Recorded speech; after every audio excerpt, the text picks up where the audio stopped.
जवळ राहायचे 3 खास दोस्त, बेडूक, चतुर, गोगलगाय खेळायचे रोज मस्त. एके दिवशी पडून गेला पाऊस मुसळधार, धबधब्याच्या कल्पनेनेच खुश झाले फार. ढगाळ आकाशगार, हवा सगळं होतं भारी, तयार होऊन निघाली तिघांची स्वारी. बेडूक निघाला उड्या मारत, चतुर लागला उडू, हळूबाई गोगलगाय लागली मागे पडू.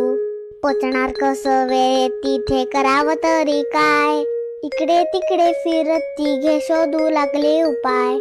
तेवढ्यात चतुराला दिसली एक पोकळ फांदी, बेडूक म्हणाला ड्राव, ह्याची बनवू ढक्कल गाडी.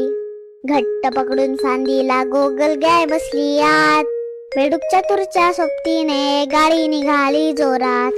बघता बघता तिघे पोचले धबधब्यापाशी, एकमेकांना साथ देणारी मैत्री असावी अशी. नक्की सबस्क्राईब करा.